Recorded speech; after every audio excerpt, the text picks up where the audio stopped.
tous les péchés ne sont pas également odieux devant le Seigneur. Il y a pour lui, comme pour les hommes, différents degrés de culpabilité. Mais quelque insignifiant que puisse paraître tel ou tel péché à nos propres yeux, il n'est jamais petit aux yeux de Dieu.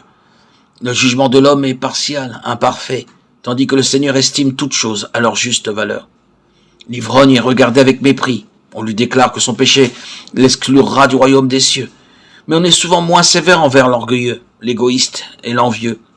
Et pourtant, ce sont là des péchés particulièrement odieux au Seigneur.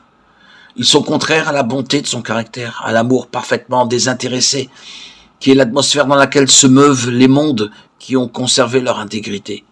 Celui qui tombe dans quelque faute grossière peut avoir le sentiment de son humiliation, de sa pauvreté et de son besoin d'un sauveur. Mais l'orgueilleux n'éprouve aucun besoin. Il ferme son cœur au Christ et se prive des bienfaits infinis qu'il est venu apporter. Le pauvre péager qui faisait cette prière, « Ô Dieu, sois apaisé envers moi qui suis un pécheur » Luc 18, 13, se considérait comme bien mauvais, et ceux qui le connaissaient n'avaient guère meilleure opinion de lui. Mais il avait le sentiment de sa misère et sous le poids de sa culpabilité et de son opprobre, il se présenta devant Dieu pour implorer sa miséricorde. Son cœur était ouvert à l'action de l'esprit qui pouvait l'affranchir du péché.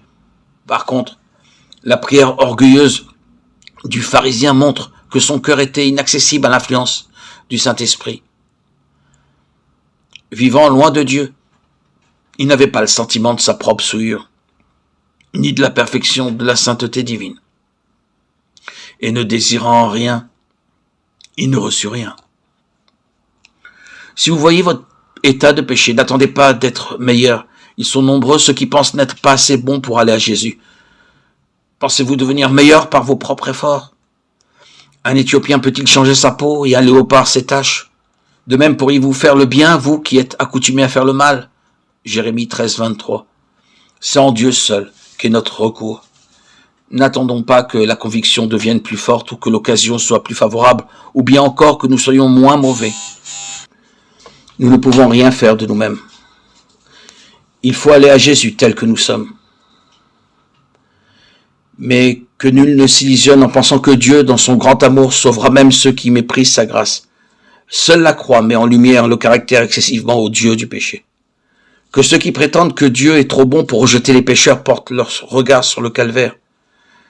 C'est parce que l'homme ne pouvait être sauvé d'aucune autre manière. C'est parce que sans ce sacrifice, il était impossible à la famille humaine de se soustraire à la souillure du péché. C'est parce qu'elle ne pouvait pas entrer dans la communion des êtres saints et en possession de la vie spirituelle. C'est pour toutes ces raisons que le Seigneur a pris sur lui la culpabilité du transgresseur et qu'il a souffert à la place du pécheur. L'amour, les souffrances et la mort du Fils de Dieu témoignent de l'énormité du péché.